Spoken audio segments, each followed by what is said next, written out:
this computer. Here we go, Amy Karen. This is for you and for anybody else who wants to see this later.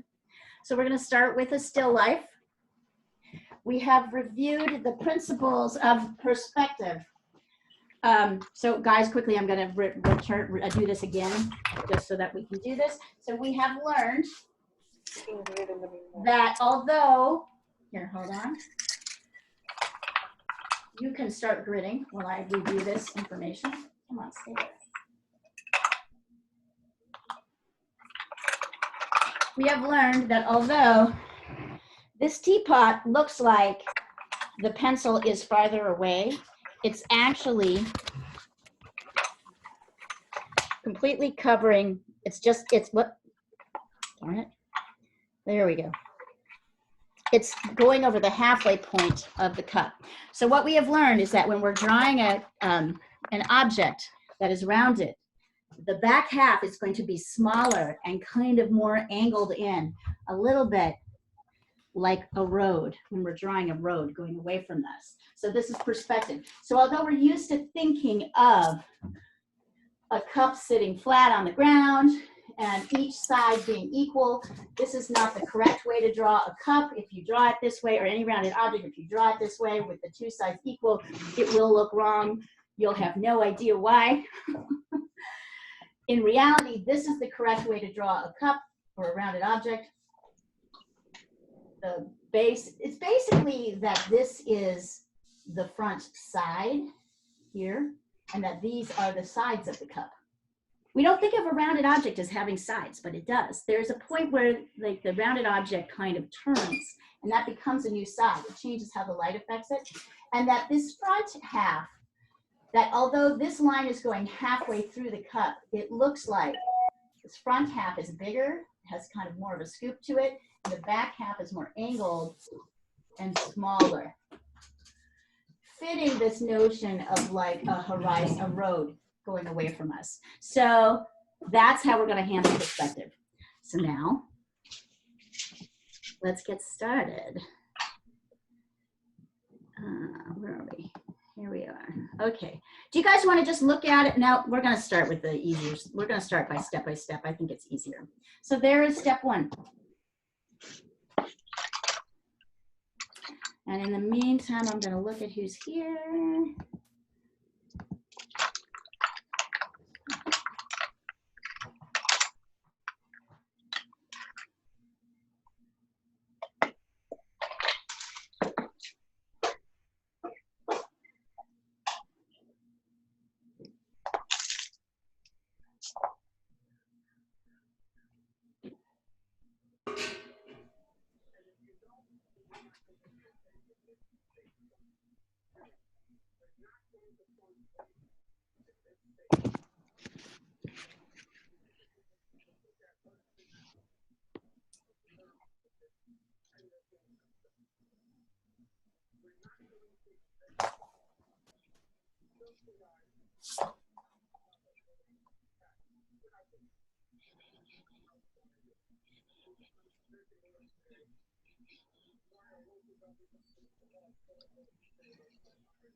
I'm assuming I think everybody's here is connected to me on WhatsApp, so we'll find out.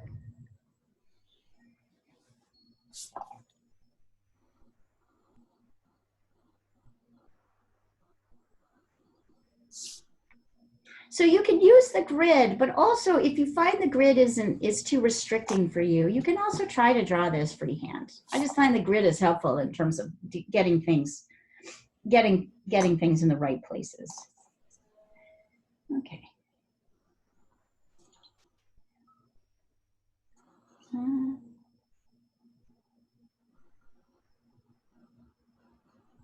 Claudia.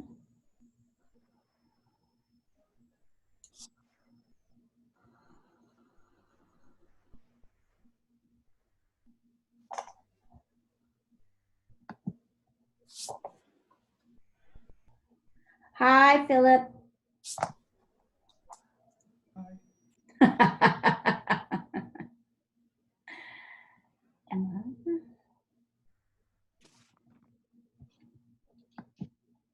I'm glad everybody's just coming in as you can. I know life is busy, so I appreciate it.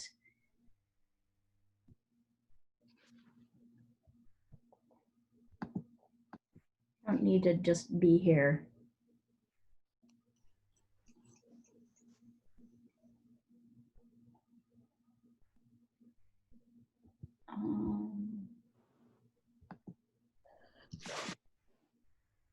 Here we are. Yeah, and Emma, you might try this in charcoal and maybe not with the grid. See how it goes. Let's see.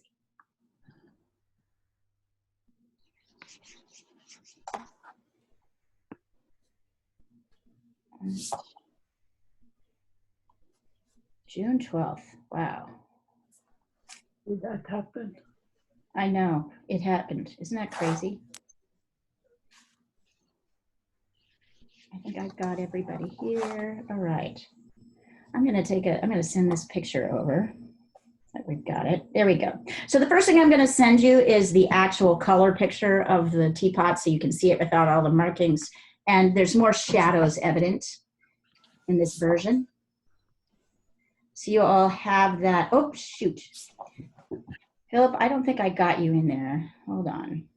Let me check. Maybe I did. I'm in the group, Leo. You are? Okay. Let's see. So that's my early onset Alzheimer's. I'm starting to forget something that I just did. I hope you all survive your 50s too. It's crazy times. Hello. Ladies. Who is this? This is Ali. She was the one who did it with me outside a few weeks ago. You two look like twins. Flowers. You look like twins. We're both English. That's amazing. And You have a similar, am I wrong, you guys? They have similar, you look similar. You two remind me of each other. That's so fascinating. You do, Okay. yeah. I'm sure you're not the first person who's heard that. So if we'll probably be practicing this concept for 1 or 2 more times. I was thinking I might next week actually pull some teacups together and give you a teacup shot, right? To play with this idea of the open mouth, because this is the mistake that I see every student making, even ones that are really good drawers. And the reason people make the mistake is that if you don't intellectually understand what's happening, you can't really see it, right? Some things you can see, but other things, if you don't understand the theory behind it, you will not get it right. That is the joy and the pain of perspective. It's also really interesting to work with white objects because you see how little white there is.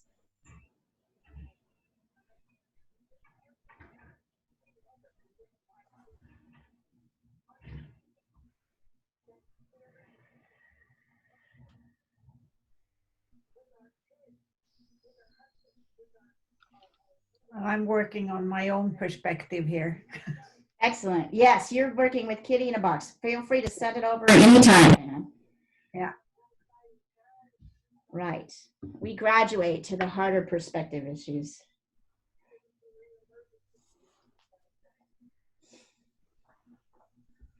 Go one step further with the lines. Yeah. Show the next. Oh, next step. Got it. Yeah, the next. Okay. Yeah. Gotcha. Hold on. I'm there. I'm following. Oh, whoops. Too many steps. Here's the next step.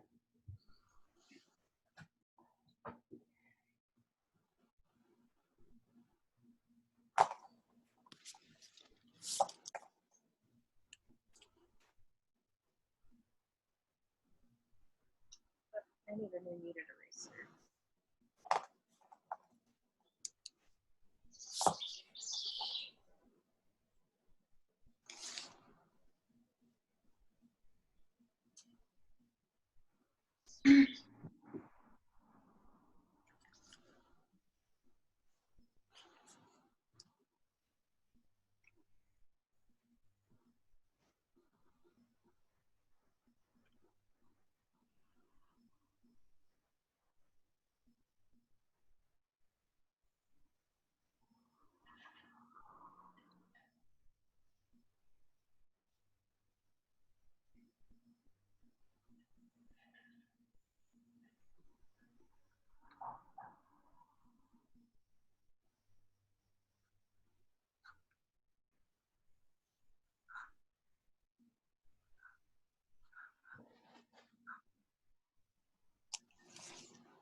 Oh, fuck.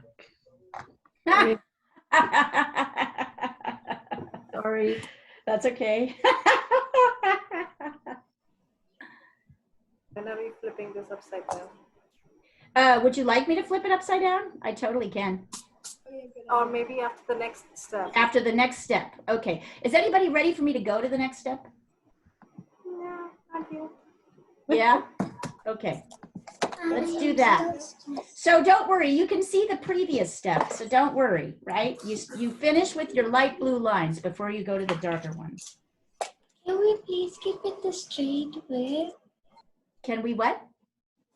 Can we please keep it the straight way? The straight way? You mean right side up? Yeah. At one point, I'm going to turn it upside down. And I'd like you to try Okay. drawing upside down. But not yet. And if you want to, you can look at the picture I sent you on WhatsApp and just look at the picture, which will be right side up. So if you don't want to work upside down, you don't have to. Thank you. Yes.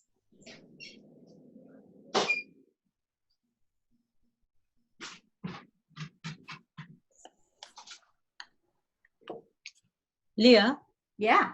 I just did a quick pencil sketch just to make sure I understand perspective. And now I'm going to switch to the cat. I'm going to All send you right. the... Send it over to me. Okay.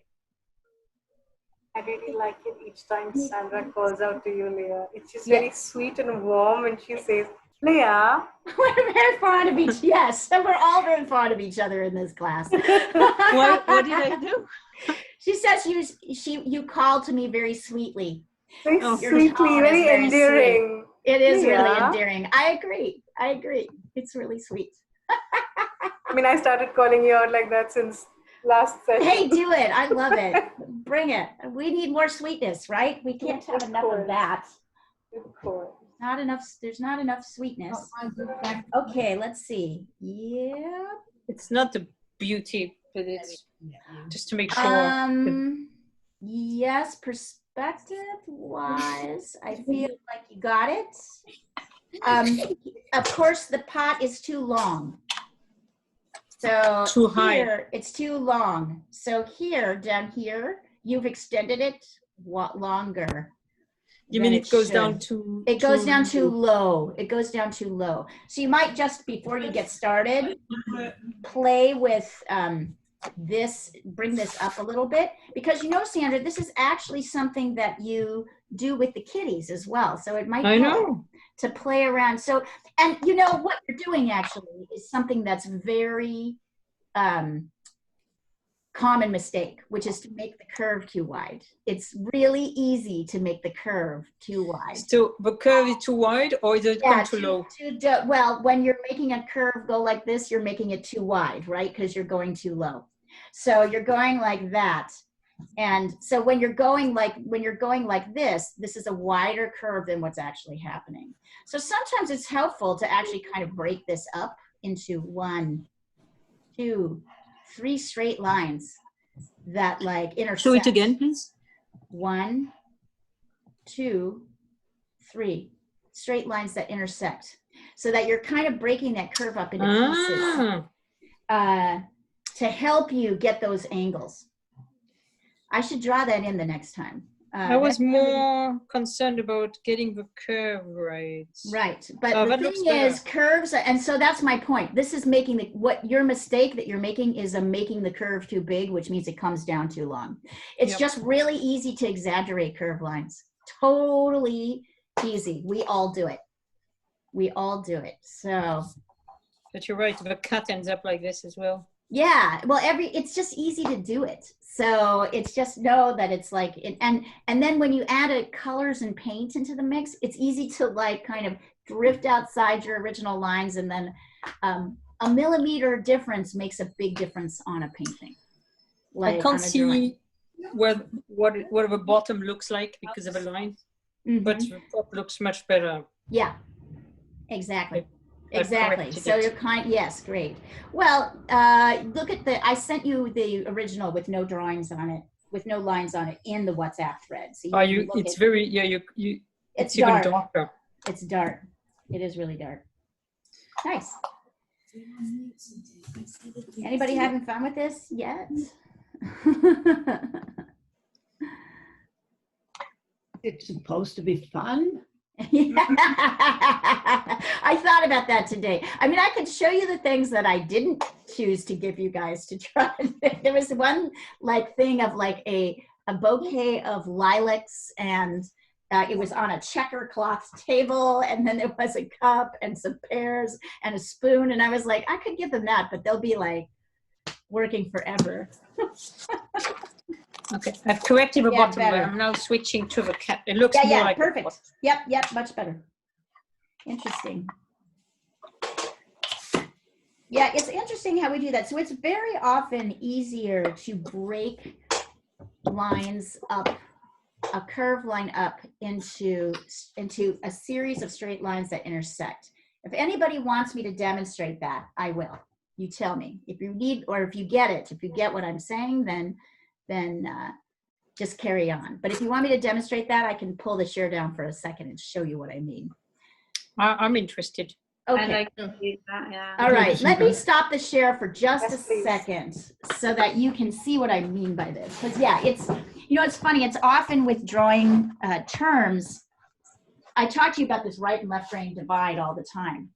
So instead of having to draw a curved line like this in one swoop, which, oh, wait. Go ahead and put me up in speaker view so you can see me again. Instead of having to do that in one line, which is actually really hard to do, you can do this. 1, 2, 3. See that? So you can kind of break your curved line up into more distinct changes, and then kind of get rid of these and soften that curve. Does that make sense? It's harder to translate into the cut. Boom. Well, yes, you'll get I there. guess the jaw. So it might be easier to draw this teapot, the bottom of the teapot as the sides like this, and then the bottom like that, than it is to try and draw it all in one line. And really what's happening here is these sides are going up. They're curving up because they're different. They're sides of the teapot as opposed to the front of the teapot. So it's kind of like with the rounded objects, you're creating a, let's see. You're creating like a cube. You're kind of cubing it, right? You're sort of making it a little bit more strong. And then you can go back and soften the curve later. So I don't know if that was helpful, but Thank you. yeah. Yeah, it's a great way to handle curves. That's why I thought this will be a good one. Here we are. It's a great way to handle curves. My cat looks like an owl. Well, okay. So Anuja, I just say, try this with everything looks good, but try this with the bottom of your pot. This, I'm looking here. This line, I'm pointing here, Anuja, so you can see. This line comes down a little low. So bring this here and then go straight across and then come up, right? Try that. Okay. Otherwise, everything looks pretty good. Okay, thank you. Mhm. This is hard. It's like deceptively hard, right? Like it's a fairly simple looking object, and that's why I put it there. I mean, not because I want to torture you. Oh. I don't believe you. Yeah, maybe I do want to torture you just a little bit. I mean, what is a teacher if they're not torturing you just a little bit?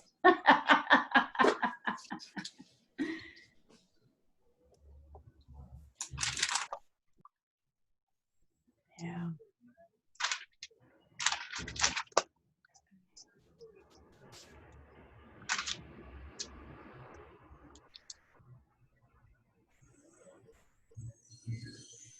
All right, let's see. And Rashmi, if at some point you want to work on oh, nice, Rashmi, good eye, good eye. Yep, yep. I think this shape here could be a little bit like narrower than what you have it. Okay.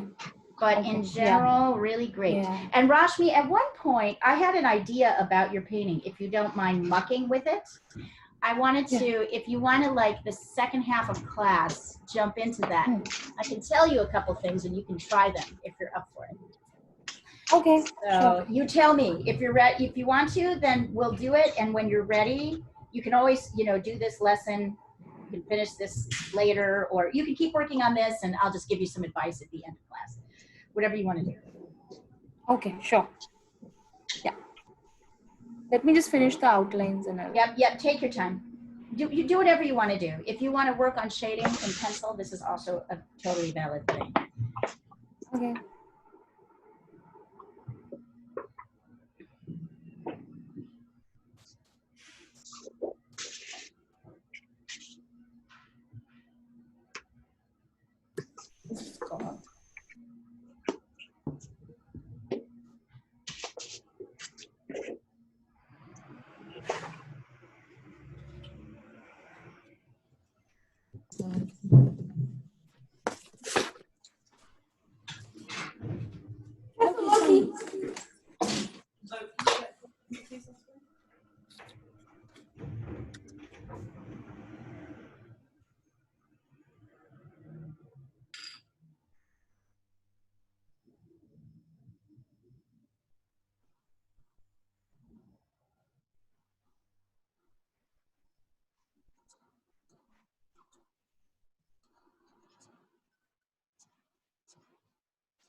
I love the sort of quietness of drawing.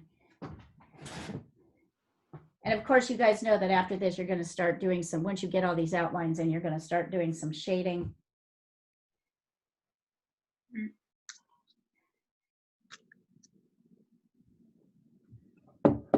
What I'm trying to build up for you with these exercises is a sense of where to start with drawings. And it's always simpler than we think, and it's always the bigger shapes. So we're always going from like bigger shapes. So we start with the outer shapes of everything. And then we start to define the dark areas, the midtones, and the light areas. Always, we're working with the biggest ones first. It gets it can get really overwhelming to look at a daisy and think you have to draw every petal. That is just not true.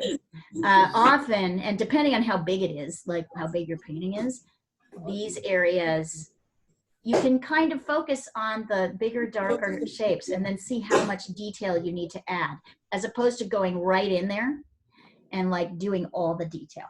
So that's the challenge here. And that's the practice that I'm trying to build into you. I think instinctively, we all want to go straight to the most detailed area, draw all the details, and then move outward. And that does not help you construct a drawing. Just like if we were going to construct a table with beautiful ornate legs, we don't start by drawing the beautiful ornate leg.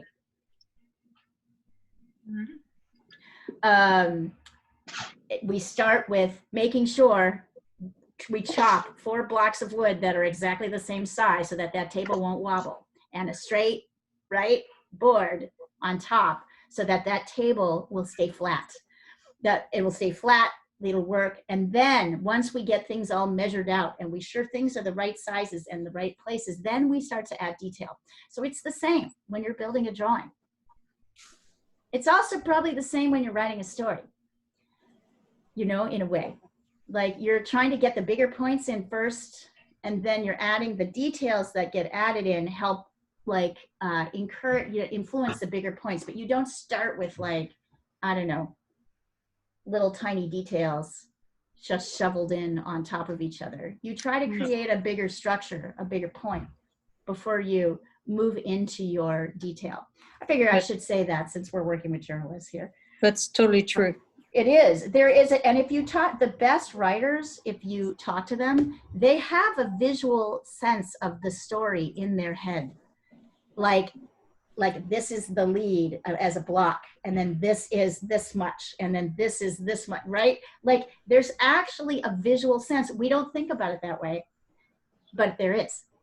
When I was a reporter for Time magazine in Asia, I lived there for 2 years. I helped cover the Hong Kong handover to China. One of my jobs was to work as I developed a travel column for Asia. And I had 4 columns each week that I had to fill with information. And at the beginning of each week, the graphic designer would come over and she'd say to me, okay, you need to help me visually think about how to fill these pages. And it annoyed me at first because I was like, I'm the writer, you're the one who's supposed to figure that out.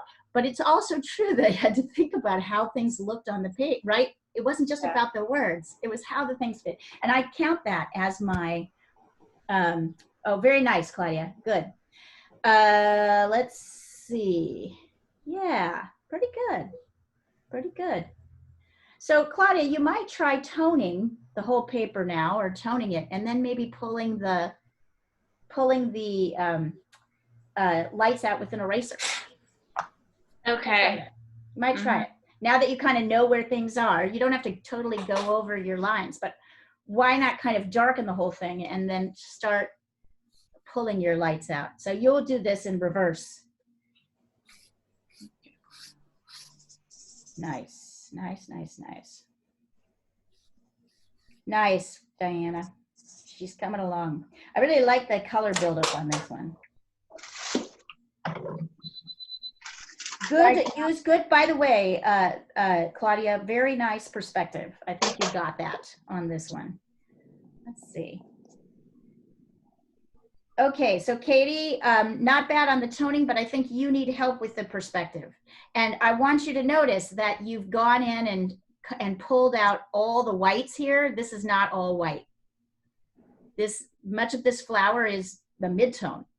Yeah, in fact, very little. So when I asked you to erase the whites, I didn't want you to erase everything. I wanted you to erase just the lights. Okay. Keep in the darks. And look at your top. Look at your shape here. This shape is yours is going flat and up like this. I want you to pay attention to that shape of that. So maybe go over and sketch using the edge of your charcoal to get, and this is way too thin. Oh, unless this is, I see, this is just the light half, if that's just the light part. So feel like you can use your eraser either to sketch out the shapes or use the side of your pen to get a handle on things. Okay. Nice. Kaina, wonderful. Great. So Kaina, I want you to notice that this spout is fatter. Can you see how it comes closer to the edge here? So can you see I'm pointing here? Make this wider and bring your spout down a little bit. And then you'll get this shape. You'll get this shape. So look at the shape of your spout. Is this the time to turn this upside down? Would that be helpful for you guys? Start working upside down? I think it would help. But really nice. I love your shading, kind of. It's beautiful. Wonderful. You're doing good. When I correct you, I'm not saying that you did a bad job. I'm just trying to go straight to the issue. Remind me, Leah, that's rude. Say something nice about my drawing before you tear it up. You can remind me. You can say, hey, don't be so rude. I think of it as efficient. But well, it wouldn't help if you said it was great and it wasn't. Well, but it's not that there aren't great things about it. There are great things about it. It's just, I just tend to go right to the only trouble issue. So if you do me an almost perfect drawing and there's one little thing wrong, I'll go straight to that. Like Rashmi's painting, like I just did. Yes. Yes. Yes. Yes. Yes. That's right, Rashmi. Yep. That's better. Like Rashmi's drawing is actually quite wonderful. She's really got the shapes. When I look at it upside down, I think, Rashmi, your lid could come out. You could reshape this a little bit. See there, I did it again. This is a good drawing, Rashmi. This comes out, notice how far this comes out. It comes out more than halfway. You have your lid starting at the halfway point, and this actually comes out a little farther. So just use this to help you kind of nuance. This is the nuance. Yeah. Yeah, good, but very nice. Thanks. And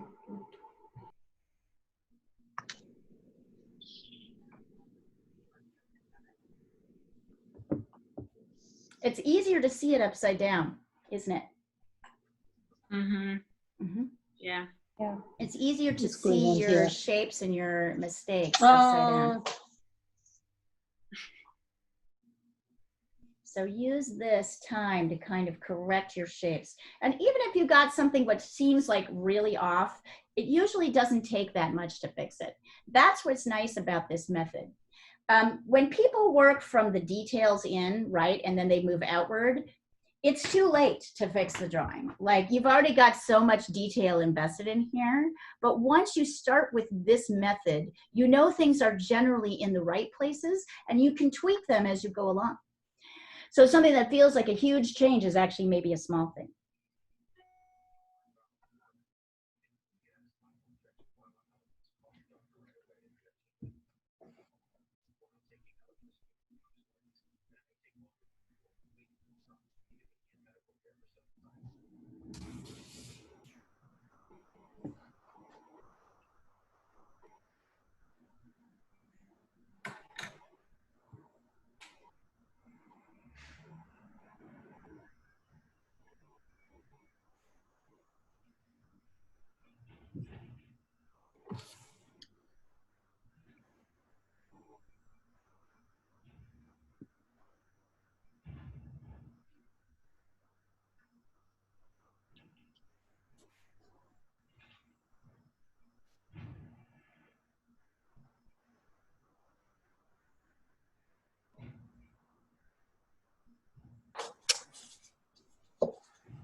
reminded of very early childhood when my parents sent me and my brother for learning some art to this old gentleman. He's very old, near our house in a city called Dehradun. It's in northern India. Mm-hmm. They're welcome to jump in if he wants to. Do you want to invite him? I don't see why we don't have to. We could invite him to join the class. Oh, but he's not around anymore. He was really old when I was a child. Oh. But I remember that I think he was teaching me and my brother both our first grids, and that was the first and the last time I tried a grid, and he was a very scary person. And that's all I remember of him. He used to scold, and he had this and beautiful paintings all over his studio. Right. But he was very grumpy that you didn't know. He was very grumpy and very strict, and that was like the first and the last time I touched a grid, and I forgot about it. Like, I didn't remember of it until today that, oh yeah, I've done this before once. But it's Something much triggered better. it off. So there's degrees of meanness. You know, a lot of people quit drawing because of something a teacher said. And Really? usually something that a teacher said about the age of 8 or 9. So most of us actually stop learning to draw at about the age of 8 or 9. I'm pretty sure I was 8. Yeah. I'm pretty sure of it. Yeah. Because what happens is when you are 8, you are able to start, you have kind of mastered the pencil. And when I mean mastered the pencil, I mean you've mastered how to hold it. And you have the discipline, you have enough practice with the pencil to start learning to draw realistically. Before that, kids are varying levels of being able to do this. Hello, leopard. Whoa. I know. They're like So cheetahs, scary. kind of just undulating by. They do it all session. And I think what happens is, and this I got actually from 2 books, the 2 books I've recommended you guys read, Drawing with Children and Drawing on the Right Side of the Brain. So this is the Drawing with Children brain. She's very clear on breaking down what kids can do at what age. And then what happens is, and that there's this thing that happens as kids are growing up where they're drawing symbolically. So you're drawing a head like a perfect circle, even though we know that the head is shaped like an egg. They draw the sky. Yes, kinda. What I think you need to do, kinda, is put dots here, here, and here, so that when you start to draw your teapot, the spout of the teapot, you have things in the right shapes. So try erasing your spout and putting a dot here and putting a dot here. It's not halfway, it's kind of like a quarter of the way. It looks like 1, 2, 3, almost. So put your dots here, erase your spout, put your dots here in these 3 places, and then send me a picture of it, okay? Thank you. Yes, you're welcome. And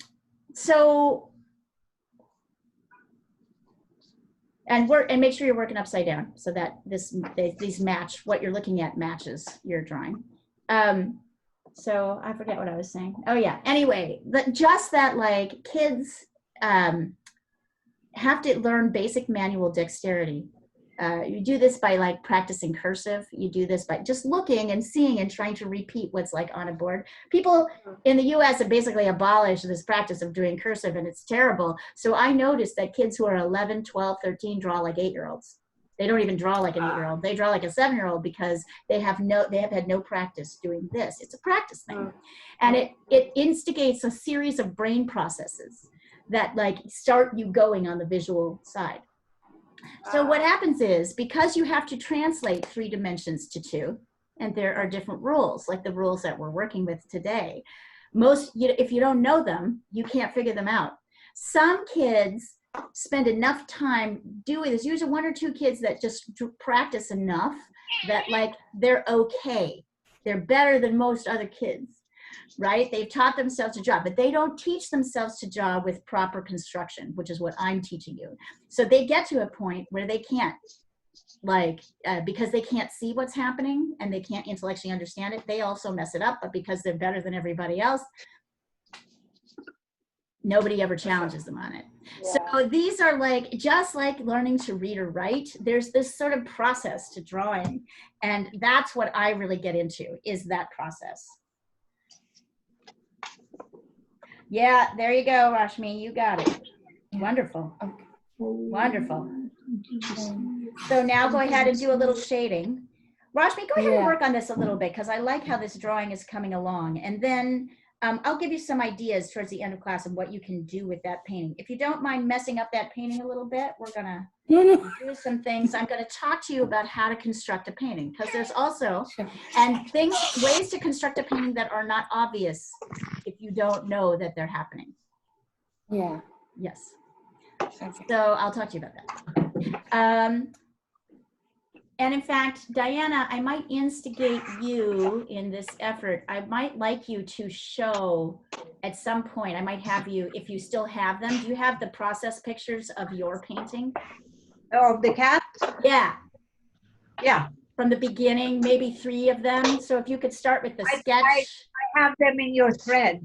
Oh, that, well, yeah, not this thread, but not this one. Oh, right. Maybe I can pull them out. Let me see. Yeah. So that's Rashmi, what I'm going to do is I'm going to show you how Diana has started working on her painting.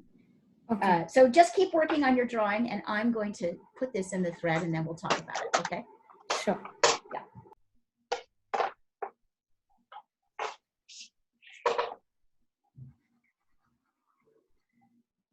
All right.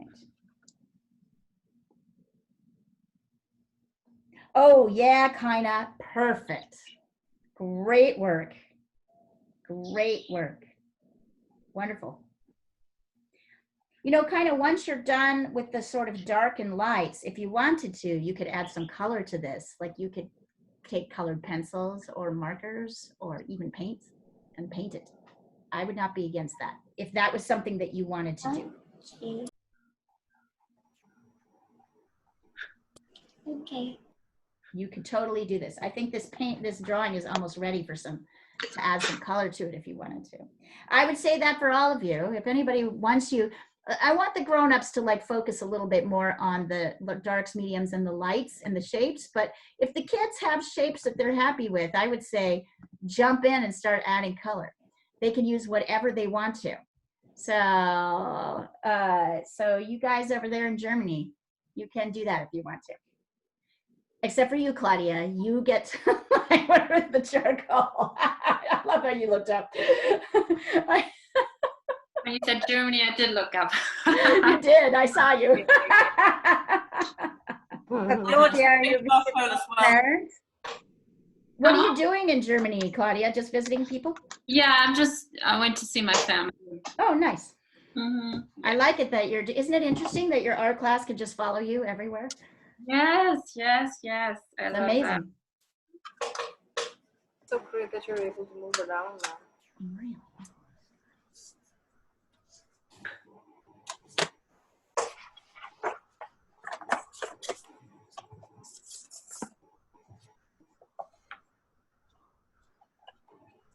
And remember that you guys have the original picture in the WhatsApp thread at the very beginning, the thread for this class. So you can take a look at that if you're feeling like you need to see more detail, you can totally look at that. No, you can't get in the closet. No. No, Kitty, you cannot. Bad Kitty. Bad Kitty. All right. So Rashmi, if you want to, you can take a look at this painting that Diana just posted. She's doing a painting of her cat in a box. Okay. And I want you to notice that the colors are very dark and they are not the final colors of the cat. No. So one of the mistakes that people make at the beginning of painting is that they see the color on the top and they try to just put that on a white canvas. Yeah. But in reality, paintings start with a base that's much darker. And you kind of alternate layers of color and then you add lights on the top.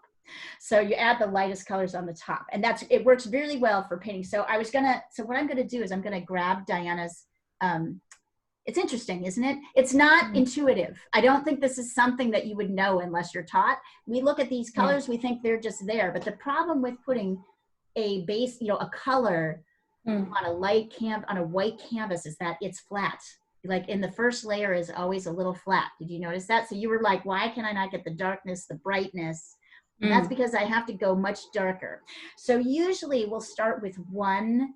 So I was going to suggest actually that you either like that you go over your painting with a very dark, what I would call a glaze. So it'll be a watery layer of purple or blue that you'll go, or green actually, because you have a green umbrella. So you're going to take green and you're going to wash over the thing.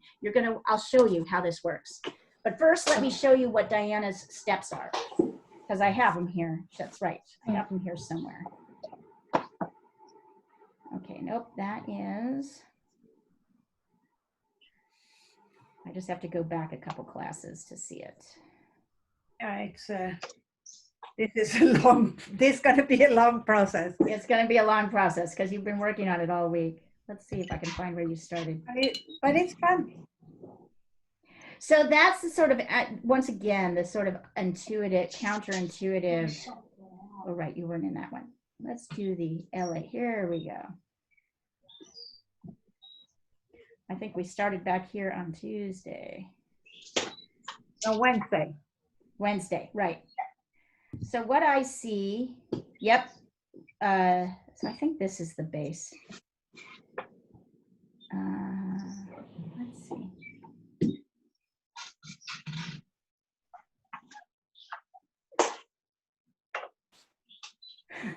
Question is getting back. Okay, so let's see. Maybe I can just open this and go back to the beginning.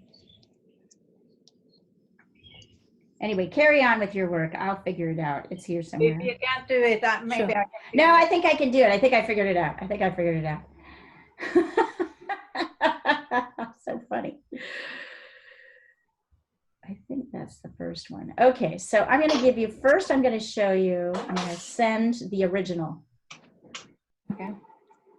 So there's the original. Oh. And then, I know, cute, right? And then we're going to, nope, wait, hold on. Come here.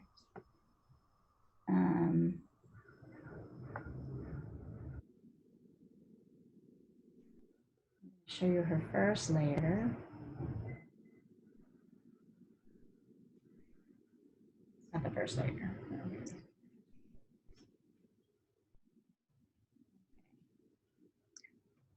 What do you mean it's your original? It's the photo. But what is all this blue on top? That's just what the photo looked like. How can it have blue like this? She's pretty blue. She's got a lot of, there's probably a blue light reflecting on her, but also she's got a little blue on her. Or a blue light. She doesn't really have blue colors. That's probably her whites coming out. But I love the coloring because that's a little bit the way that Diana paints. So here's the first layer.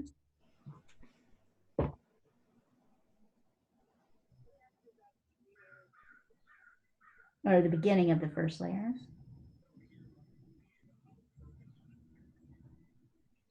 That's the second layer. So she started with drawing the outlines with charcoal? Yes. Yes. You can totally you can totally use charcoal to do an acrylic painting or a oil painting. Yeah, absolutely. It binds with the paint when you paint over it. So and it's nice. It sort of gives you a nice dark, and that it goes, and because we always like a darker base. Yeah, and actually this is interesting because this particular subject is so, here's the next one. This particular subject is so dark, right? So although there are light areas, we need those darks underneath. Oh, Emma, lovely. Nice. I think charcoal is suiting you. I'm looking to see, I like your base of your flower. Nice. And Emma, notice what I like about Emma's, if you can see, she's working in charcoal. What I really like about Emma's is that she doesn't need to do every petal to create the feeling of dark and light and medium flowers. So yeah, nice. Let's see where you're at, Katie. Nice. Yeah, Katie, great, great. Just keep on going. Yeah. And, but Katie, pay attention to shape here. So I find that you veer off of shape all the time. I want you to look at the shape of your, look at the shapes here. These are bigger. This is not a little dot like you have it drawn here. It's a big shape. Yeah. Yeah, get that a little bit bigger. And pay attention to the shape. It's not just a round dot, like a symbolic round, perfectly round shape. These all have slightly different oval shapes. I want you to pay attention to that because that's part of what's happening here. But lovely shaping on the teapot, real nice. Yeah, thank you. Yeah, you're welcome. I know this is harder work than it seems, right? It seems like. So, all right. So wait, I got distracted from my WhatsApp search here, photo search. Let's see.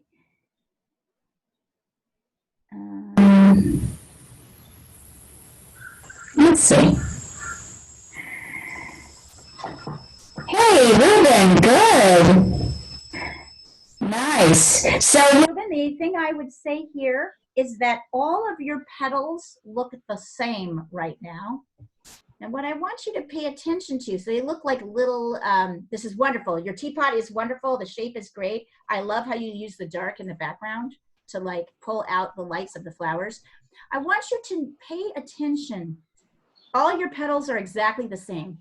And I want you to notice that actually the shapes of the petals are in clumps. So if you want to nuance those flowers and make them look a little bit more like flowers that have an organic shape and less like little motorized, like little saw blades.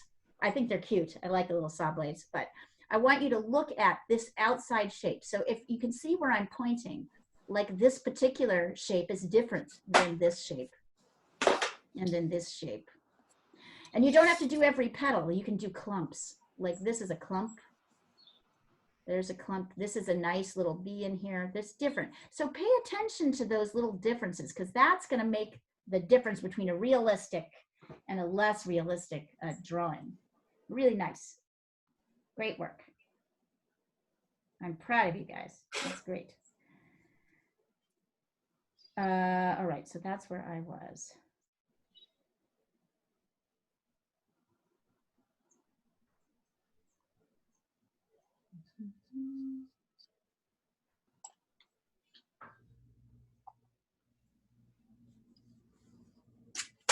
I might have done this one. Maybe not. So she's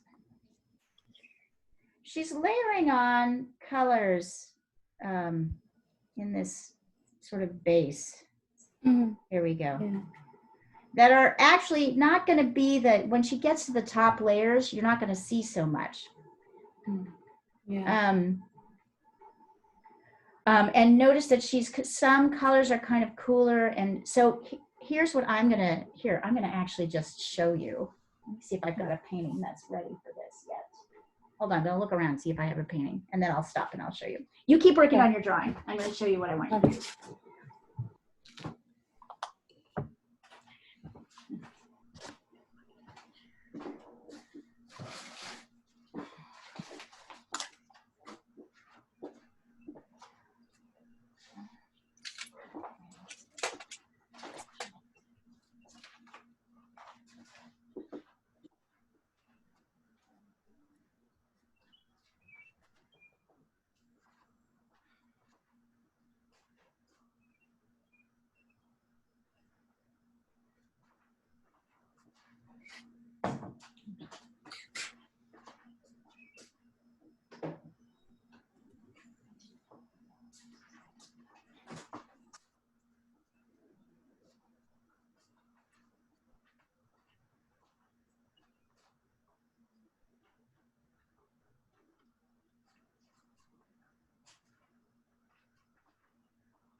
Okay, I'm almost ready.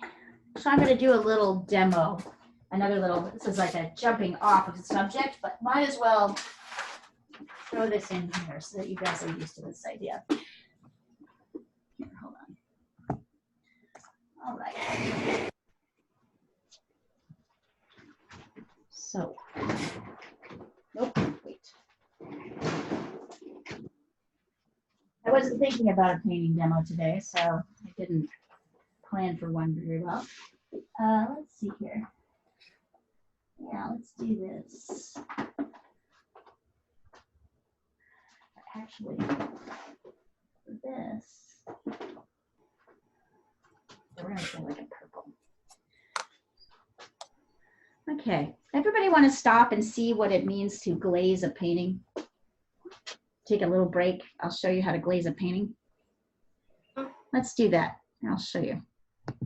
This is an amazing technique. Once again, I don't think anyone would know this unless you were taught. I was taught, and it changed my life, like this concept of glazing a painting.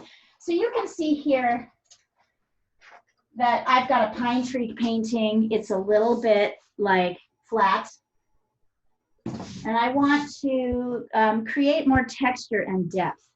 So Rajmi, this is what I'm going to suggest you do with your painting. This is a very dark paint color. It's kind of purple. Let me get a little closer. You can really see it. So I've got water here. Actually, I'm working with oil paint, so I'm using linseed oil, but you would just use Water. water, right? So notice that I've got like paint on my brush, but I don't have clumps. And then I'm going to go over this painting. I love it. Hot pink. Dark hot pink. So that I can see. So I'm using enough liquid. Oh, yeah, that looks better already. So that I can see the painting through this layer. That's why it's called a glaze. Isn't that cool? Yeah. So what you need to do is get your painting dark, Rashmi, so that then when you lay your top light colors on it, they have layers, and you'll see, I don't know if you can see this without even me messing with it. Look at how, like, I've covered some things up, and that is true, and I'll need to get them back. But look at how much more dynamic this painting already looks. Yeah. So glazing is a way of creating texture. And you got to go way darker on your base layers than you think. Now, if I decide that in some areas, I'm like, oh, this is a little too dark, I can take a paper towel and I can scrub out layers.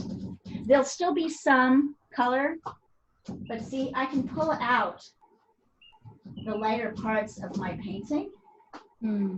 Yeah. Right? And then when it dries, I can put lighter layers on some things and keep these sort of darks rich with more dark to them. Isn't that interesting?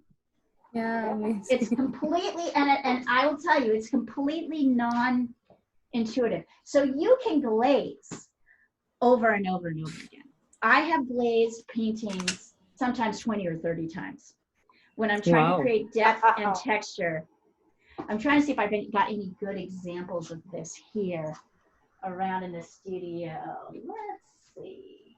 Anything that really showcases the glazing. What I love about it is it creates this, oh yeah, here, I'll bring this over, hold on.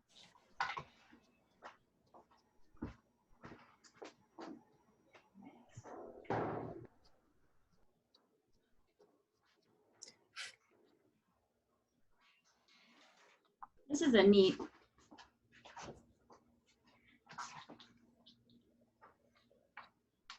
hold on. Leah? This is a nice example because it's a mixed media layer. This is a flower. Sorry, it's shiny. There's a thingy on top. But I don't know if you can see all of that color kind of laying on top of each other. It looks kind of messy close up, but when you put it back, Yeah. Water lily. It's beautiful. it's interesting, isn't it? Like, Beautiful. so this kind of random texture creates a sort of, which is layers of colors on top of each other, creates a depth that you cannot achieve by trying to paint every little bit of it. You know, like paint every piece like a paint by number. Sorry, I'll put this back up. I got carried away. Hold on. I'm so sorry, you guys. And I'll put this back on its right side up. I'll turn this around. So sorry. I know I gave you a little bit of a break there. I get excited when I talk about painting. I mean, painting is my love. So it's always amazingly fun for me to talk about it. So, right, so my suggestion would be that you take that painting that you did, like a dark green, and then I want to start building those bright colors back on top. I think Your voice is breaking, Leah. Hello? oh, yeah, hold on a second. Hold on. I know what to do now. I took my head off. Like, Like this.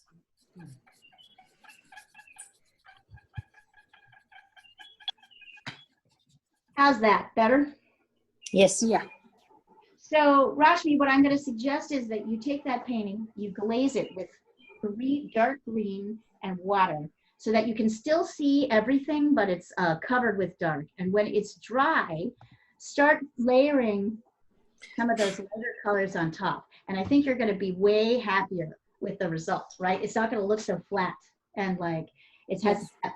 So this is how we build. And once we get into painting, I mean, you are welcome to start painting anytime, and anybody is welcome to paint, and I will advise you on painting, as you're seeing. But we all know painting starts with good drawing. Yeah. So that's key. But that's what I thought when I saw your painting. I was like, oh yeah, she thinks she's working with the top colors only. There's a whole layer under there. And I've just included Sandra's bases, and now she's just going to be, or sorry, not Sandra, Diana's bases. And she's going to be posting continuation. So you'll see how she continues to build up this painting. She likes me to look at the layers as she goes through. We can talk about, like, are these the right layers? Should we be adding more? Have I lost my perspective? That kind of thing. So, yeah. Thank you. Thank you. Does that help? Is that helpful? Yes, it helps a lot. Was I'll that- try it. Was that interesting for the rest of you guys? I mean, Yes. good. We're going to spend a significant amount of time painting, drawing, because I want to make sure your drawing is solid before you go to painting. But you'll notice Diana is like painting, and Sandra is using pastels. I totally encourage you, if you feel ready to do that, to start working with paintings, and I'll work with you as we're working on the drawing. You can see I have plenty of free time while you guys are working on your drawing to help people with painting. So I want this to work for you. Leah, Yeah, can I ask for some advice for Oscar? yeah, sure. So you know I showed you that picture of the dragon that he did with pencil? Yes, did he try it with? He's doing it with charcoal now. Uh-huh. But part of he's finding that he's doing a lot of detail with the charcoal, and then his hand is kind of smudging what he's done. If you want to, you can actually fix it with hairspray or fixative. So you could spray it. Go along.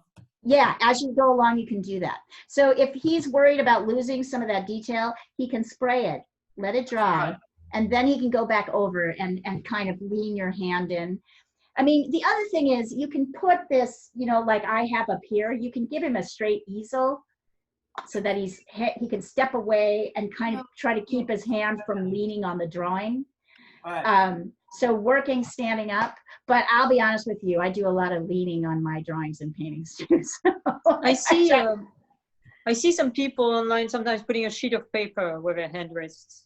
Yeah, so that can help, but even if he's leaning on it heavily, it can still, right? Yeah. I mean, it's a thing. It helps when the painting or the drawing is straight up on an easel and you can kind of approach it like this. So it's not on the table and you're not naturally leaning on it. But that's tiring. Just gone to go and get it. We hadn't right. thought about that. So cool. Right. So try all those things. I mean, you know, it's like drawing is a long game, right? It's like, how do you figure out there are physical things that happen that you have to figure out how to be, physical with it. And drawing on a table can be problematic after a while. So it helps to have that flatness. Let's see. Oh, Philip, wonderful. Shaping is perfect. Love it. Just keep working on it. Get into the darks now. Start adding those darks in. You're ready. Great I'm having shape. trouble with the petals. Don't get too caught up in the petals. Just Okay. look at clumps of petals, right? So pay attention to like these dark shapes down Yeah. here. Try not to get too caught up in it, but also I would also work these big shapes of light and dark up here because they're easier to see. But your shaping is wonderful. So just try and like focus on the areas that I've outlined first to darken. Move it along. Think about this as like a group. Think of this as just like sort of little petals behind the light ones. So don't worry about trying to draw the line of every petal. It'll drive you crazy. Look at what Emma did further up in pastel or in charcoal to see what I mean. If you see this, you'll see that she hasn't drawn every petal, but she's focused on the bigger light and dark areas. So, and it still looks very, you don't have to draw every petal line to have that feeling of movement. So it's best to think of daisies as clumps of petals, clumps of darks, clumps of lights, and then see how much detail you need to get into it. But very nice shaping. I think, Philip, that's my favorite drawing of yours. I think you've really got a handle on the shapes and the perspective very nicely. Thank you. You worked hard.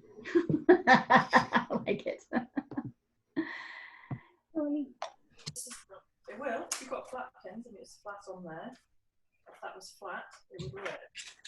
We have about 40 minutes left, guys, so we've got plenty of time to work on this. Anybody who feels like adding color to your drawing, I would totally encourage it. Have fun. Just use whatever you've got around.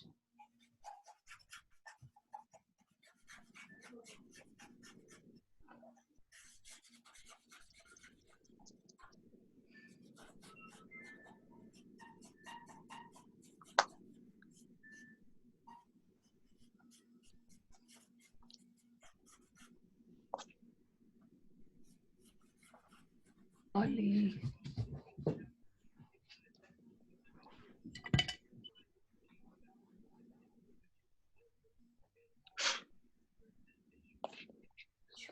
Come here.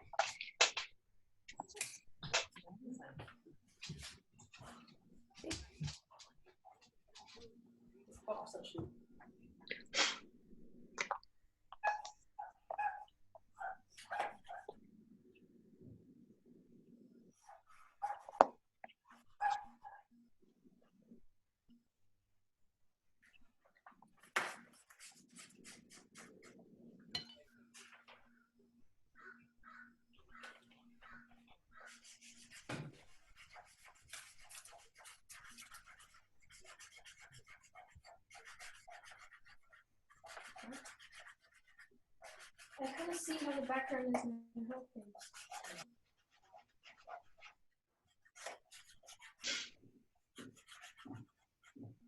You mean having the light grey background?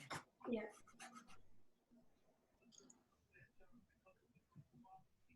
I love all these questions. I love having all the kids in here too. You guys are helping us keep it real here. Good questions. Sorry, most of the other kids have dropped out, but yeah, they completed something. There was a bit of too many children sitting too close to each other. Yep. I got you. And also, I have the other thing. This book, Drawing with Children, says, which I found really. Is anybody under the age of 7, like 7 to 8, in that crowd? Or are they all older? What? So they're all older. They're all older. So one of the things that Mona Brooks says is that, like, for a certain time, kids are actually unable to, they don't have the discipline. I mean, it's not that they're not disciplined. It's that they don't literally have the capacity to sit down and focus for more than 30, 40, 50 minutes. And so you build that up. They build that up, right? Because they're learning how to sit and work on something. Oh, nice. Very nice. That's a good setup, my friend. I like that. Does that help? Does the easel help? Yeah. Good. So anyway, it's just younger kids can often, it's acceptable actually that they're building up their endurance and their discipline to focus on something. And I have a 7-year-old in one of my kids' art classes, and he actually has stated it. Sometimes I can focus and sometimes I can't. And that's actually literally where his brain development is. So yeah, that's just how. There's nothing wrong with it. It's just something that we learn. That's why it's nice for kids to work with adults, because I think adults can kind of model that discipline, whereas kids help adults not to be so afraid of being a beginner. It's a very interesting, right? Like, you're not afraid of asking a question. I think adults are afraid of looking like we don't know what we're doing. And kids don't have that issue. Kids, you're just learning. You're learning how to do this. And so working all together is kind of fun. Everybody does it at the level they can. And I think the kids in this class have done really great today. Kaina, you've done amazing work. Oscar, you're doing great. Good.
All right, so you can, Anuja, you can let people know that I will have probably in a few hours, I'll have this class will be available via video. And so people can take it whenever. So maybe I'll have you send it out to everybody that you're emailing to let them know that that is available. And then I'll find a place to put it on my new website so that people can go and actually just pick it up. Yeah.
That's funny. I was just sitting and looking at this pine tree painting and thinking, what did I want to do to it? Now I know.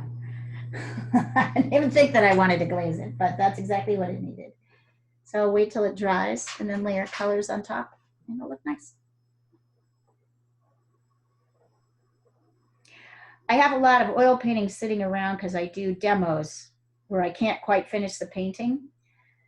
but I have students following along, trying to paint with me, and then I leave them, I let them dry, and then I kind of finish them, put them online and sell them. So when you're an artist, you're kind of constantly looking to double, like, how can I make this work twice? How can I make this pay for me? How can I make this pay twice? The smart artists are. Status of my drawings, except the White Lotus. I hope to get back to them to finish them. Yeah, I haven't yeah, yet. absolutely. And you know, Anuja, do you have a place that you work? Like, I wouldn't call it a studio, but I'd say you have a spot. You might, if you can set it up with your materials there and actually have those drawings up on the wall or on the refrigerator or something, then you can walk by them and problem solve. So you're kind of looking at them all the time. Like, I've been looking at this Brussels painting, which I have to finish, which is behind me, for the last week. I have done very little to it because it's almost done and you don't want to overdo it. So if you can look at it, your brain will be working all the time. So if you want to, you could like put up a nail. You could either pin it to the wall, you could tape it to the door, or you could like put up a nail with a string and hang it with like clothes wire in between, so that you're looking at your drawings all the time. So don't put them away. If you put them away, you'll forget about them, particularly because there was a little bit of pain. Oh yeah, that worked, Oscar. I think that worked really well. Oh, Claudia, nice. Claudia, yep. Claudia, go darker here. You need to go, don't be afraid to go dark. Push your darks. When I say push, I mean exaggerate them. Push the darks. Dark and the dark shapes are the only things we have to create a feeling of 3-dimension. Contrast and shape. So you can push shapes darker than you think. If you look on the original drawing and the original photo without all the sketches, you'll see there's some reflections here that are pretty neat. There's more detail. It really is great. Is Oscar happy with this? Oh, that's so cute.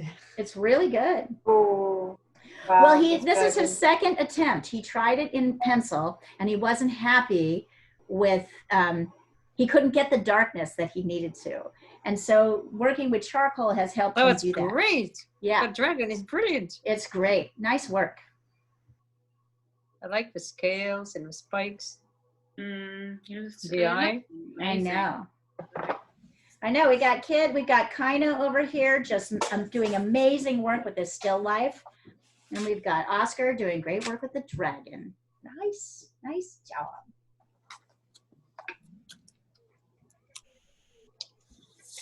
You need to come here.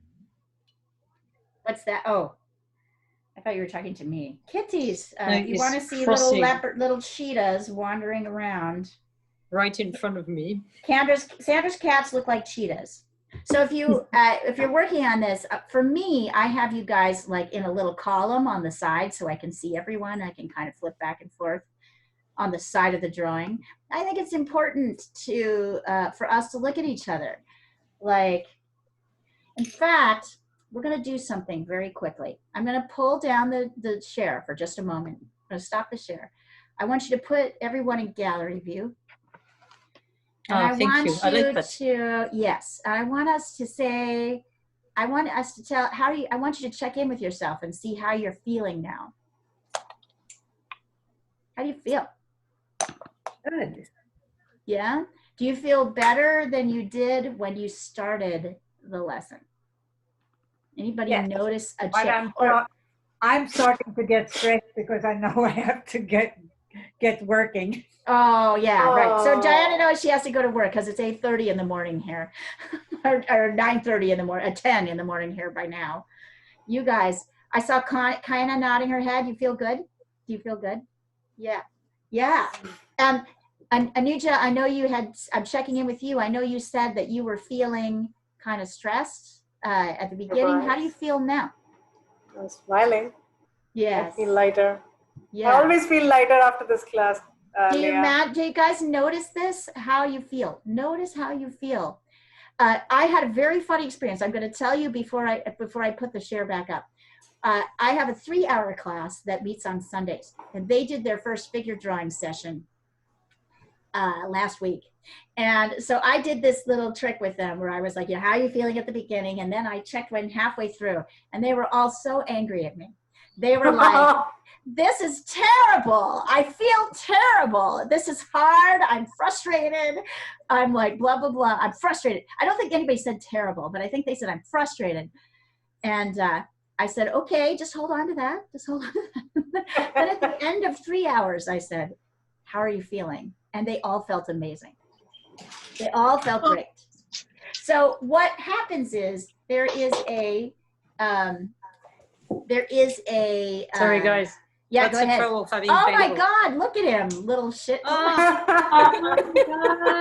my God, cats will climb anywhere. They're insane. And so what I learned in that interaction is that there is a point where drawing becomes uncomfortable. Art can become uncomfortable because you're pushing what you know. It's frustrating and you're trying to get it and you're not getting it right and blah, blah, blah. But if you push through that, on the other side is a really good feeling. So that's what learning feels like. It feels a little bit uncomfortable. It's kind of hard. We're pushing ourselves, right? We're pushing beyond what we know. And that's the hard thing. But if you keep pushing through, you're going to be happier. And all of them were like, physically, one was like, yeah, I just straightened my back. I feel, and I said, are any of you tired? No one was tired. They were all like energized. So there is a good, like, it's okay for it not to always feel good, to be frustrated by it. But, and you should talk to me at that moment because maybe I can help you relieve your frustration. Maybe I can help you go to the next step so that you can do the next thing. But that's actually validly part of the process. And I actually think the reason that this whole world is as awful as it is right now, particularly here in America, but probably everywhere else too, is that people are unwilling to be uncomfortable. So this discomfort that you're experiencing, it's very important to learn to allow that to happen as we push our skill level. You know what I mean? That makes sense? All right, let's go back to it. Anybody have thoughts about that as we're going back to it? Is that like, seem Kitty, right are you to showing you? it to everybody? What's that? I can't see. Oh, Kitty was holding up her drawing, so I was asking if she was. Oh, let's see, Katie, hold it up. If she's showing it to us or somebody else. Oh yeah, Katie, that's what I'm talking about. Isn't it beautiful? Let's see. Wait. Isn't it beautiful? Hold it up. Let's see it. Oh, Oh, wow. God. Beautiful? Fantastic. Yeah. Colored It's here. really come. Now you're paying attention to shape and size. Look what happens. It's amazing. It's amazing. Great work. Really good. Yeah, no, Yeah. the first time that we did figure drawing, I came out of the class and I was like, my head hurts. Yeah. Yeah, because it's work, right? It's Really? work. It's rewarding. But it's rewarding. It's like going to the gym. Rewarding. It's like going for a run. Half the time, you know, I woke up I try to work out every morning. And half the time when I wake up, I do not want to work out. Like, in fact, no, most of the time when I wake up, I do not want to do it. This morning I was like, oh, do I really have to do it? I have a teacher that's really hard on this day. She's awesome. And I'm like, I just can't. And then I thought, I have to, right? Like, and I'm so glad I did afterwards. But, you know, like before and during, it's not always the greatest, but this is what we have to learn to do. We have to learn to live with discomfort because the discomfort comes from not knowing how to do something. And that is not, and so my job is to get you beyond that point, but your job is to notice when you get to that point. Notice, oh, hey, I'm learning. And by the way, when you do that, it's amazing exercise for your brain. This is the kind of thing that staves off dementia. This is the kind of thing that staves off like brain, because once we get really good at something, it becomes very easy for us. The whole brain stops working. And the moment the whole brain stops working, the brain starts to deteriorate. However, if you introduce a new skill where you're pushing yourself and making yourself work hard, like you guys are doing consistently, your whole brain works. And everything works. And not only does your whole brain work, it works together. So you will find that as you build this new neural pathway that's focused on drawing, you will be able your other intellectual, that's why you feel energized afterwards, because your whole brain is working and you feel more clear and ready to do other tasks. It's amazing. Preach it. Sandra. Yes. Yeah, are you making those cat drawings with soft pastels? Yes. I have soft pastels, but I don't, I mean, I always find it like, you know, I don't know. It's like chalk, right? Yes. It's like a chalk. Yeah, the texture is like. Sandra, are you But hearing the all that- question? Sorry? You're being, Rashmi is asking you a question.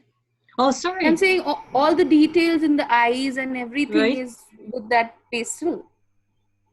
So I'm using, for details, I'm also using pencils. Charcoal pencil, Char- pastel I mean, pencils. pastel pencils.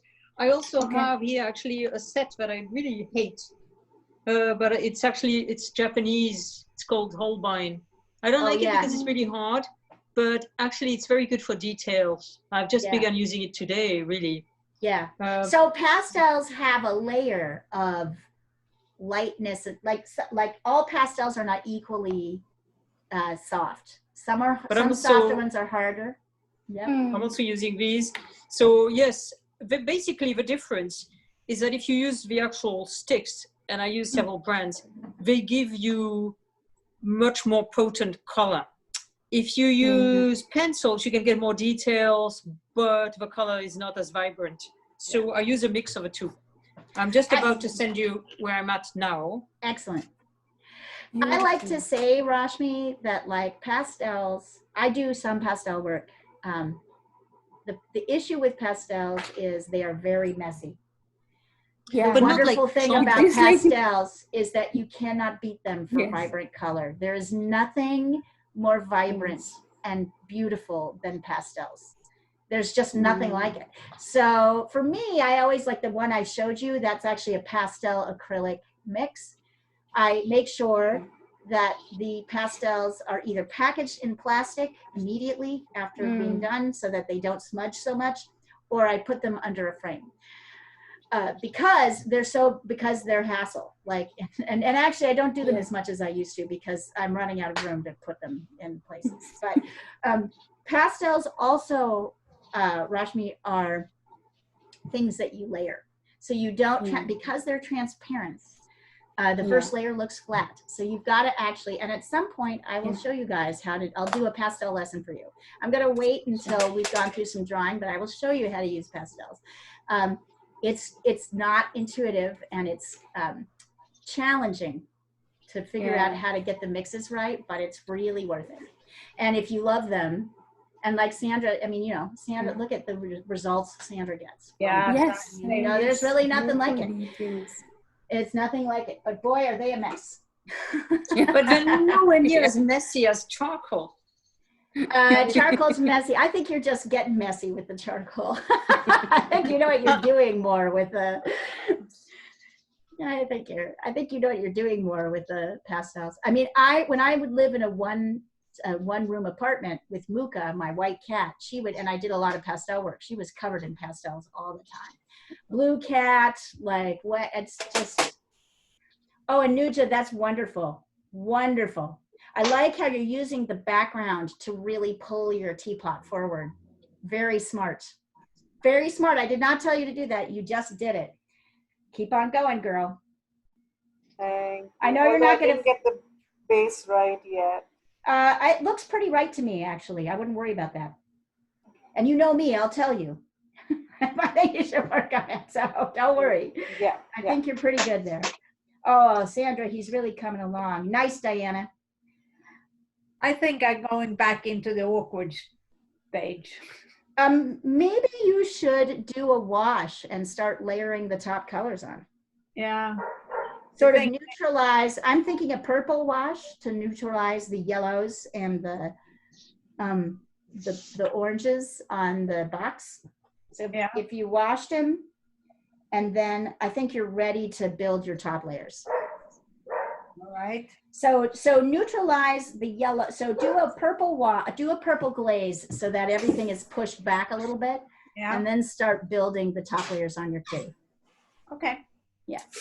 Sandra, that one has just turned out so well. I think your drawing on this one has really pushed in a good direction. Everything Yes. is great about it. I'm Looks great. working And- with brands that are also cleaner, you know, like having that background Yeah, that, really helps. that is not so powdery. Yeah, Um, it's really important. Also, I want to point something out to you that I'm really appreciating. I love how the back looks. So I would say be careful not to mess with the back of the cat. So from the neck and the back, I like the looseness and the softness of those strokes. They're a little bit less distinct. So they don't compete with his face and his eyes, which is what you're trying to do. Do you see what I'm saying? right. This is a Mary Cassatt lesson in composition and tightness and looseness. So what I'm really liking is don't mess with the back at all. In my view, it's done. Really? Wow. And really just focus on the front. Yeah, just focus on his face. All Okay, the work thank you. goes there. Yeah, what that says to me is that this, Sandra, this, whoops, shoot. Here. What this This says what? to me is that this area is farther back and I don't see so much detail. When every area of the painting or the drawing has the same level of detail and lightness or dark, so it's a little bit darker, right? And it's a little bit less distinct. So that tells me, in my mind, that tells me, oh yeah, that's the cat going back, right? Don't even look there, yeah. Yeah. It looks Well- better in a photograph than it does in person. No, I I mean, think in a photograph, it's so loose that it works, but it was meant to be just the end of painting. Yeah, leave it. So don't touch that. My suggestion is do not push that any further. You'll wreck it. It's a real nice, you've got a real nice flow going there. Focus on just his little front. Thank you. Mm-hmm. I think, by Jove, I think she's getting it. I love it. Anybody else want to send anything they're working on? We've got about 10 minutes left. You want to send it over? I'll take a look, but I'm really liking where you're going with it. I'll send you my teapot one more time. Yes, Made it a little darker. good. Don't be afraid of dark. Dark is where all the, you know, I like the black, from a physics perspective, black is all of the color, the light rays coming in and absorbing. And white is the deflection of all color. So really black is a beautiful color to support all other colors. Let's see.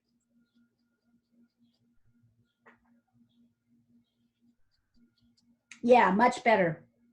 Nice, nice. Really coming along. So don't forget, you've got that same dark issue you can do here. And also, Claudia, since you've got 10 more minutes, work this area. So there's a light Oh, rim wait. here. Give me a second. I need to. Show me again. So work Oh, your, the front. Okay. Mm-hmm. the spout. So work the spout. This should be darker. This should be kind of medium. This should be white. And then there's this little light edge that comes right around. So really pay. And you know what? Your teapot is a shape. Your spout is not quite right. It's not fat enough. So spend your last 10 minutes working on the spout. That's going to really finish this drawing.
Leah, in terms of playing with texture, like you have to speak about pastels and vibrancy and everything, but can you play with texture a lot? Because I know that they have like softness. Can you play with texture with pastel? Yeah, it's all texture. You'll see. We'll get there. I want to make sure everybody has time to get those. I want to make sure everybody can be at this class. Hey, Anuja, do you think it's possible we could keep you off the night shift for a while? Just the, you know, or keep you off the, like the shift that will stop you from coming here? Oh, kind of, that's wonderful. I love it. Did you make that up in your head or were you looking at something? Actually, I was looking at something. That's really great.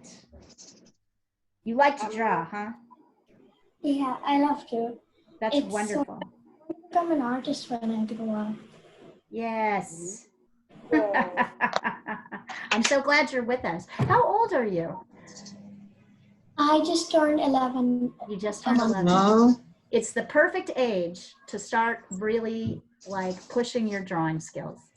It's a perfect age. Did you do anything else with your teapot or did you finish with that? Actually, I like more towards the shadow kind of painting, so I just finished with that. Excellent. I don't like a lot of color painting. Yeah. Okay, perfect. Wonderful.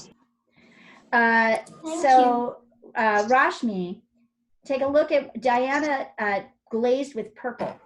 So if you look at her, which helped kind of see how that creates these kind of wonderful shadows. So you still have a yellow and the orange, but they're a little bit neutralized by the purple, right? So it creates, it's less competitive with what's happening with the cat. So a painting or a drawing has areas that are very detailed and not so detailed. They have areas that are kind of gray in color and neutral in color and very vibrant colors. But if the whole painting is vibrant, if there's no areas that are neutral, you lose, it feels flat, right? You need that variation, yes. Yeah, you need the variation. So that's the thing to think about, like compositionally, as you're starting to build up painting. And look what that glaze does. The colors haven't changed, but see how much more subtle they are, softer. And they do, you know, when you neutralize something, when you turn it a little bit grayish, you push it back. So it creates this illusion of going back. Whereas putting a very vibrant color pushes us forward. So you want both of those things happening in the painting so that we have the illusion of going back and forward. I almost knocked my headphones off.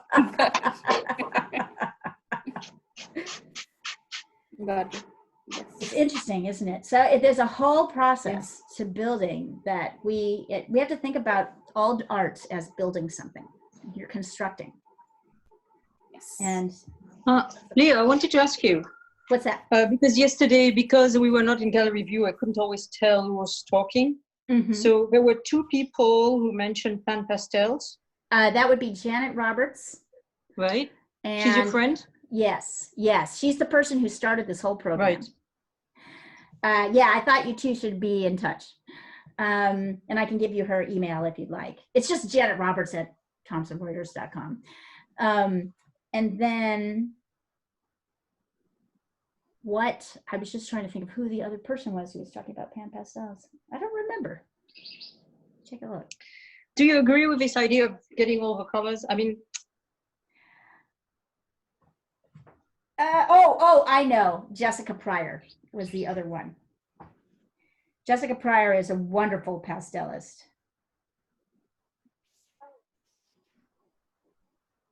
Do you agree with this idea of getting all the colors? I mean, is that in the sooner or later what one does anyway? So you might as well. Yeah. I mean, yeah, the more color, if you're going to be working in pastels, the more colors, the better. You need a lot. I mean, of colors. I have almost every brand. Some which I chose individually. I must say my favorites are Unison and actually Giraud. I love Giraud. Right. Because you can do detail and yet they're really smooth. So, and also, if you order directly in France from Giraud themselves, it's much cheaper. It's much cheaper. Nice. Well, because you don't pay the taxes on it. Right. Right. Because they send it abroad, right? But you Yeah. don't get taxed when it gets here. Yeah. So exactly. So it's well worth it compared Well, to. I will put you in touch with. I'll send a little email to you, Jessica, and Janet, because all of you use a lot of pastels, and Yeah, it'd be a nice lot to to compare say about notes. yeah, yeah, yeah. And Jessica, Janet is a avid enthusiast and is getting better and better. Jessica is an amazing artist. She's been doing this a long time, and so she has a lot to say about it. She's very friendly too. And I'll send you the note. because I'm very new to pan pastels, so I'm intrigued. I love the way that they are clean. Yeah, they are really great.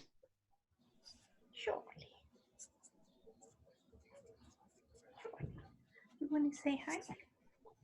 Who's saying hi? All right.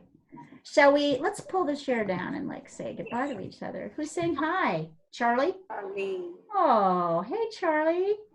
Have you heard anything else about getting your new,